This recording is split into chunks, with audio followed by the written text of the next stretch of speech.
A Igreja Universal entrou de vez na política. E o discurso é claro. É preciso ir para a guerra eleitoral para garantir a bancada da Bíblia. Essa orientação aparece num curso de formação para auxiliares de pastor, sob o comando do bispo Edir Macedo.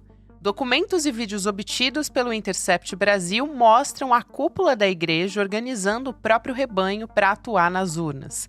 Fiéis são incentivados a garantir o mandato dos seus candidatos e a eleger novos nomes. A estratégia é detalhada. Grupos de WhatsApp em esquema de pirâmide, mapeamento de eleitores, visitas em casa e um aperto moral sobre quem resiste. A máquina tem força e tem recursos. A Universal arrecada bilhões em cultos e transforma seus rádios, televisão e jornal em palanques permanentes.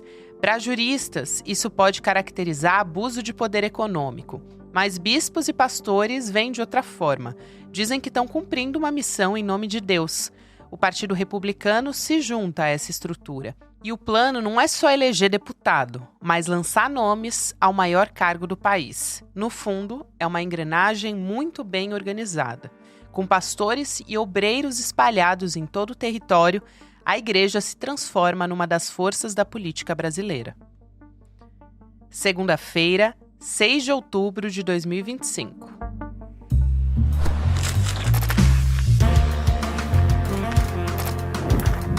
Sou Gabriela Varela, esse é o Análise com mais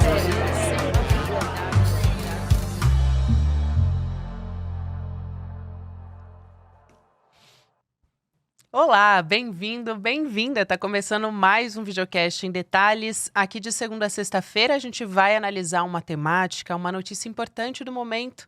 Hoje, especificamente, a gente vai falar sobre uma reportagem investigativa. Meu convidado é o jornalista Gilberto Nascimento, repórter do Intercept. Ele fala sobre política, direitos humanos, religião também.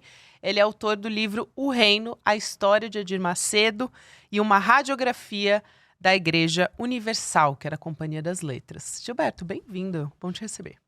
Muito obrigado pelo convite, eu que agradeço. E é um prazer estar aqui com você e com todos e todas que acompanham Em Detalhes aqui no ICL. Eu que te agradeço por ter vindo até aqui. É muito bom, muito melhor conversar pessoalmente, né? Sim, com certeza. Eu quero saber, a gente pegando aqui essa sua reportagem do Intercept, que pode ser a primeira, quem sabe, de mais reportagens que venham aí, sobre como é que está funcionando essa máquina política da Universal, olhando para 2026. E tem um objetivo bastante específico. De uma maneira geral, o que você pode resumir? O que você encontrou? Como é que você começou a fazer essa reportagem? O que te motivou? Então, lá no Intercept, nós já definimos mesmo assim também que era um dos nossos objetivos de acompanhar de perto as discussões, os debates, tudo que estiver envolvendo aí as próximas eleições no Brasil. E essa questão da participação das igrejas, desse ativismo evangélico conservador que se fortaleceu muito, né, nos últimos anos, com uma identificação muito forte aí com o bolsonarismo. Várias igrejas evangélicas influíram ativamente, né, ajudaram muito o ex-presidente da República, Jair Bolsonaro, a se eleger, né, em 2018. Na eleição de 2022, o Bolsonaro perdeu, Lula venceu, mas o número de votos entre os evangélicos, inclusive, aumentou. Foi um total, acho que, de 3 milhões de votos a mais que o Bolsonaro obteve entre os evangélicos. E eu cubro essa área de política há muito tempo e de religião também já há um bom tempo. E nos últimos anos acompanhei um pouco de perto, mais de perto, a Igreja Universal, né? A Igreja Universal e esse movimento assim, que tem essa participação efetiva assim, de várias igrejas bastante influentes assim, no meio evangélico. E muitas delas vêm, de fato, mobilizando os seus fiéis no sentido de fortalecer o bolsonarismo e combater a esquerda. E pelo que eu vi, pelo acesso que eu tive a informações com pastores que estão atuando ainda dentro da igreja, com ex-pastores, com fiéis, ex-fiéis, a Igreja Universal dessa vez começou muito cedo, né? As eleições vão acontecer apenas no ano que vem, nós nem estamos no período oficial ainda de campanha, mas a igreja está atuando fortemente, né? De mil maneiras que daqui a pouco eu posso detalhar um pouquinho as formas. Claro, era isso que eu ia te perguntar. Como é que está funcionando essa máquina política da Universal e o que ela está preparando de mais importante para 2026? Tem um grupo, né, de formação política da Universal, que é o que eu acho talvez o ponto central da sua reportagem, que é o Arimateia. Uhum. E aí, o que eles perguntam nesses grupos? Como que é a coordenação? Quais são as conversas que acontecem ali? Então, esse grupo Arimateia é um grupo de formação política dentro da igreja, que o objetivo deles é preparar os fiéis, né, os obreiros principalmente, que são auxiliares dos pastores, e também os seus pastores, para, a princípio, seria apenas um objetivo ali de conscientização, né? Que em muitas igrejas isso existe. Mas no caso da Universal, na verdade, é preparar e formar pessoas que vão levar adiante ali a defesa dos interesses da instituição, se mobilizando ativamente na campanha. A gente sempre ouviu falar da participação da Igreja Universal e de outros grupos evangélicos também, de outras denominações evangélicas no processo eleitoral. Mas uma coisa é a gente falar que eles participam, que influem, outra coisa é mostrar exatamente como estão fazendo, né? Você teve acesso a documentos. Então dessa vez eu acompanhei, em primeiro lugar, programas que eles estão fazendo, estão bem organizados, não é só a gente que faz podcasts e tal também, não. Eles fazem os seus podcasts muito bem produzidos, entrevistando líderes da igreja, políticos ligados à igreja, que é bom lembrar que o Partido Republicano é ligado à Igreja Universal, nasceu dentro da Igreja Universal, tem dezenas de pastores e bispos eleitos com mandatos, né? Nem todos são bispos e pastores e obreiros, mas a maioria é. O Partido Republicano hoje tem 44 deputados federais, tem senadores, já elegeu o prefeito lá do Rio de Janeiro, Marcelo Crivella, que é bispo da igreja, que é sobrinho do Edir Macedo. Só para lembrar, então você não consegue todo esse poder à toa de uma hora para outra, né? Então a gente mostrou um pouquinho como tudo isso vem sendo feito. Então hoje tem podcasts produzidos, discutindo assuntos e temas lá que eles querem que cheguem aos fiéis. Então eles debatem lá a questão do tarifaço do Trump. Uma das coisas que mostramos nessa reportagem é a preocupação do bispo lá, o Alessandro Pascoal, que é o coordenador do Arimateia, ele manifestando essa preocupação que o tarifaço do Trump pode prejudicar a direita nas próximas eleições, que isso poderia favorecer a esquerda. Então tem todo um discurso ali no sentido de mobilizar os fiéis e conscientizar os fiéis para que a esquerda não venha a vencer as eleições em 2026. A esquerda, no caso, Lula, PT, PSOL, e eles vão. E aí, além desse discurso, né, que é efetivado aí por meio desses programas, depois esses áudios, cortes, são enviados para as coordenações regionais do Grupo Arimateia, que daí passam para os pastores e todos fazem tudo isso chegar até as igrejas. Tem uma orientação ali para cada igreja, cada templo tem que garantir que no mínimo, as igrejas pequenas, no mínimo 300 pessoas têm que acompanhar e marcar presença, entendeu? Participar ali, mandando perguntas, aparecendo nos grupos de debate e tal. Essa é uma forma. E tem muitas outras também. Tem os grupos de oração que vão fazer visitas de casa em casa e depois que ganham a confiança dos fiéis, aí eles deixam o material dos candidatos. Esses grupos, aí, esses programas, né, de podcasts assim também fazem muitos debates, principalmente no interior do país, nos estados, para divulgar os candidatos a deputado federal e deputado estadual da igreja.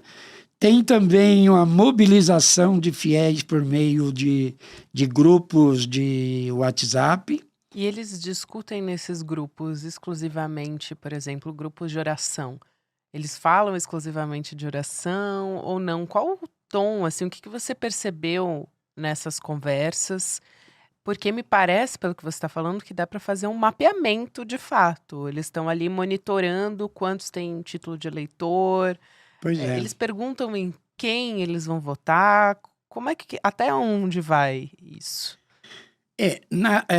O grupo de oração, primeiro, né, a mobilização pelo WhatsApp é feita por um projeto, um programa, um grupo lá que eles chamam de Me Dê a Mão. Cada fiel ou cada obreiro ali é obrigado a arrumar, juntar 12 pessoas num grupo e cada membro da igreja vai se comprometendo a arrumar mais 12. E ali eles mandam todos os informes, tipo, né? Um esquema de pirâmide.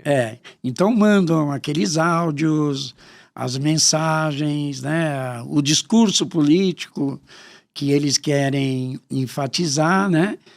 E é isso. Então tem a reprodução, a mobilização pelos grupos de WhatsApp e vem a orientação do Grupo Arimateia de maneira muito clara para que os obreiros façam um levantamento em cada área, em cada região, do número de votantes, de quantas pessoas estão com o título de eleitor regularizado ou não regularizado, quantas pessoas também nas famílias já completaram a idade lá de 16 anos e já podem tirar o seu título de eleitor. Então é feito todo um trabalho ali inicialmente para garantir o maior número de eleitores possíveis. Tem vários prints e documentos dentro dessa sua reportagem investigativa, né, Gilberto?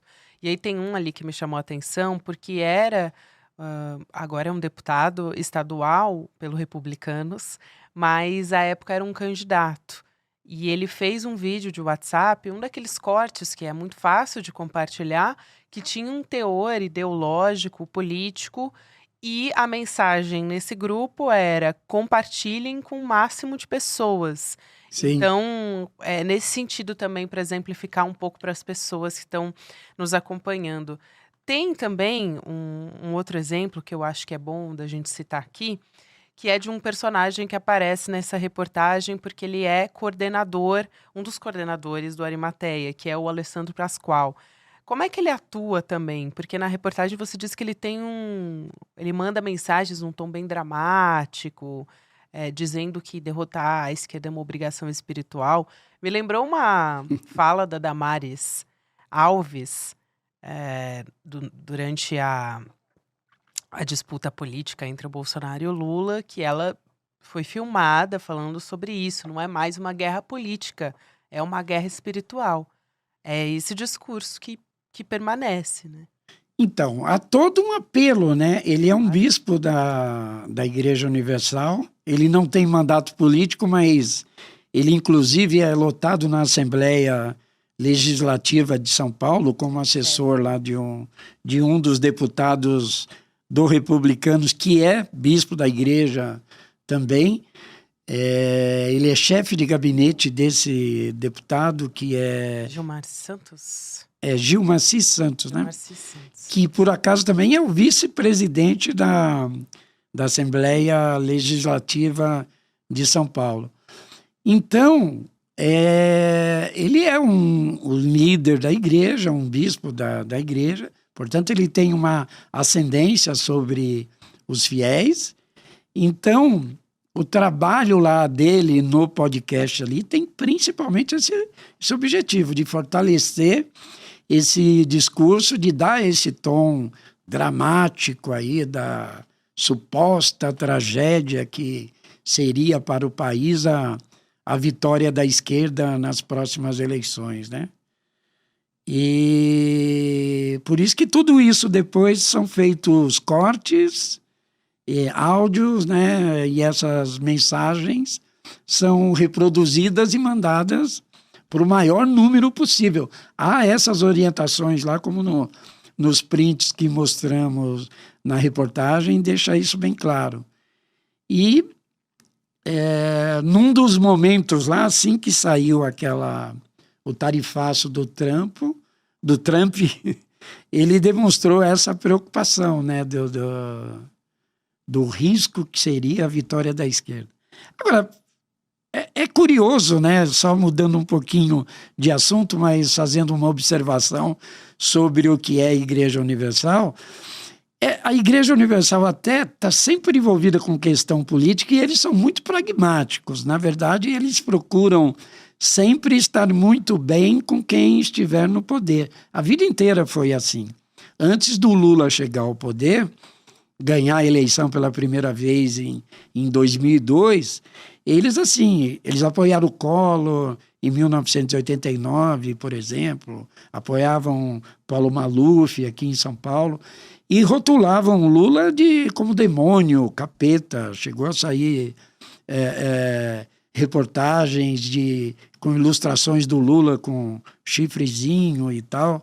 E aí, quando o Lula ganhou a eleição, o PT chegou ao poder, eles aderiram ao PT e ficaram 14 anos ao lado do PT no governo federal, nos dois primeiros governos, e nos dois governos da Dilma até o golpe que derrubou a Dilma. E eles tinham ministros no governo da Dilma até o último dia. E depois passaram a ter ministro também no primeiro dia do Temer, depois com o Bolsonaro. Então, né, eles apoiam o Trump ardorosamente, mas também apoiam o Maduro na Venezuela. Também fiz uma reportagem para o Intercept mostrando isso. Então, também não tem tanta coerência esse discurso, né? Agora, fica claro, assim, eles preferem a direita. Então, nos bastidores, eles estão fazendo essa mobilização e vinham e vêm fazendo essa mobilização, mas, né, tem discursos incoerentes aí em vários momentos. Claro. Tem discursos deles dizendo que o cristão não pode ser de esquerda em hipótese alguma e tal.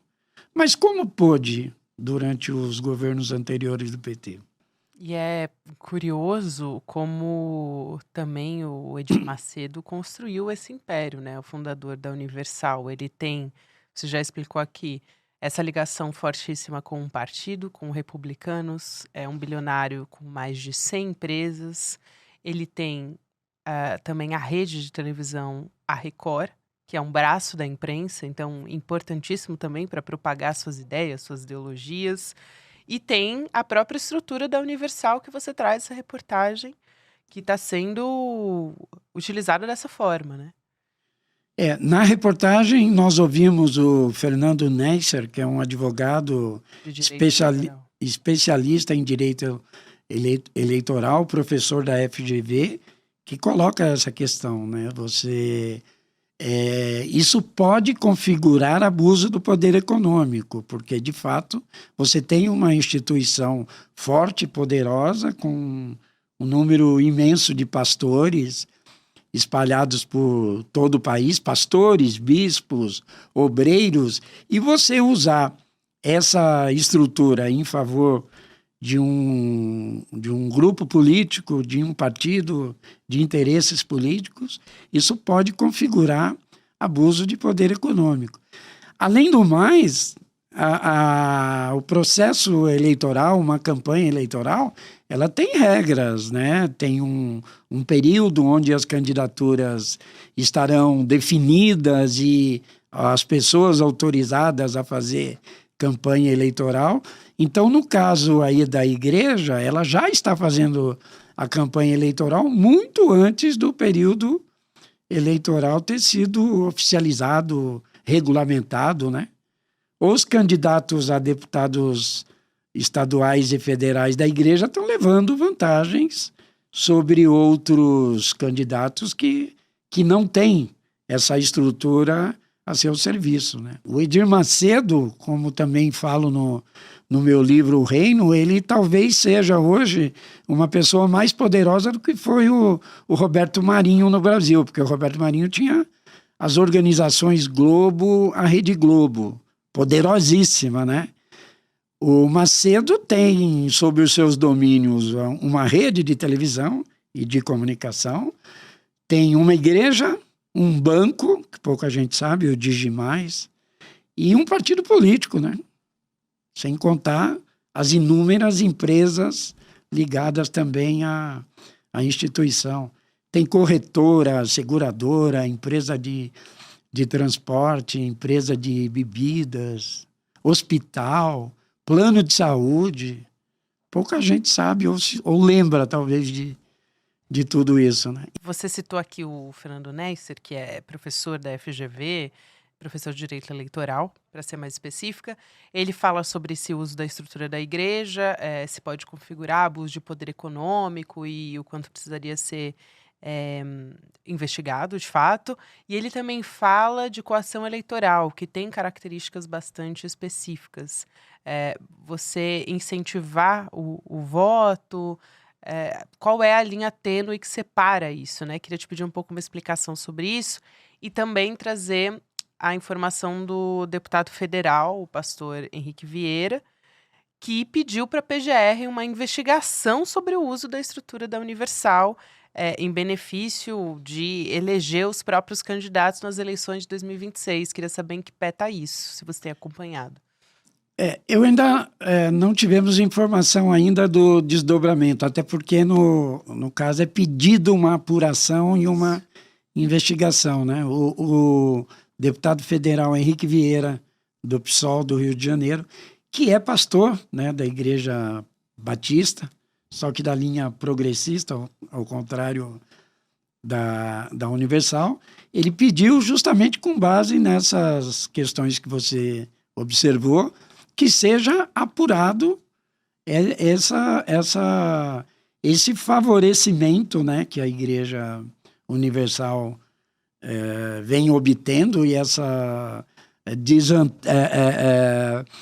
ela acaba prejudicando outros concorrentes que, né, vão sair atrás, né, no caso, e também por estar desrespeitando também até o início oficial, o período aí estabelecido e as regras definidas pela legislação eleitoral. E uma das coisas que causou mais estranhamento ao deputado Henrique Vieira e a todos é essa questão dos títulos de eleitor. Como o advogado da FGV fala na reportagem, se o trabalho fosse feito apenas no sentido ali de incentivar o voto, né, como até o TRE, Tribunal Regional Eleitoral, também faz, ok. Agora, obter mapeamento, dados... Saber se votou... Isso pode dar margem a isso. Se você sabe o número de eleitores naquela determinada localidade, e a gente tem informações já em outras reportagens que eu fiz também, de que isso acontece, principalmente em cidades pequenas, no interior. Se o fulano é candidato ali naquela região e a igreja está fazendo campanha ali para ele, então você tem um número X de fiéis e tem até de títulos de eleitor ali relacionados. E depois você tem um número de votos muito menor, você vai saber que aquelas pessoas não votaram. E dependendo da região, sei lá, às vezes dá para saber.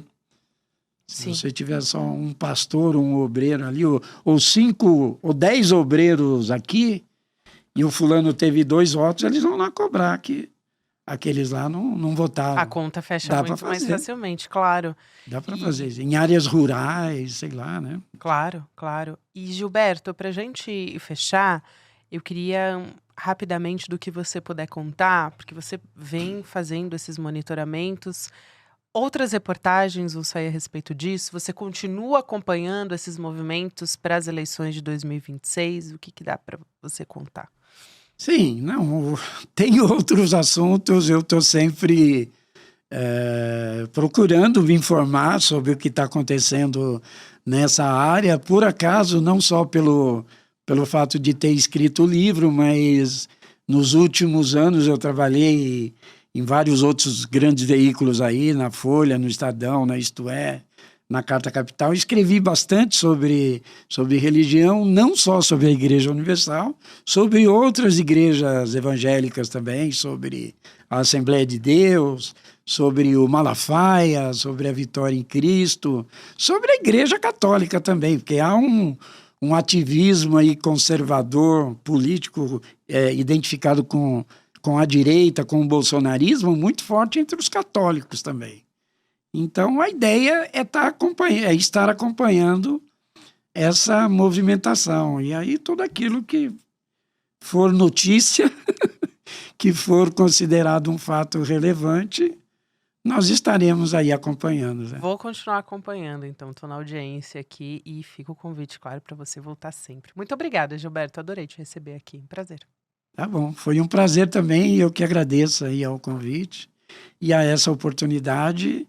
E parabéns a você pelo Em Detalhes, pelas excelentes entrevistas que você vem fazendo aqui. Parabéns você pelo trabalho. E parabéns ao ICL também por todo o trabalho aí, que eu, como cidadão, né, como telespectador, também estou sempre acompanhando. Aí. Imagina. Obrigada pela sua gentileza. Foi um prazerzaço te receber e a gente com certeza vai conversar numa próxima oportunidade de novo.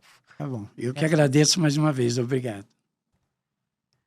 E essa semana é dia de estreia de documentário original do ICL. Quinta-feira, dia 9 de outubro, 8 horas da noite, você está convidado para participar junto com a gente da estreia do documentário Vai para a Argentina, Carajo, onde o Eduardo Moreira vai desconstruir uma falácia sobre um suposto milagre econômico da Argentina.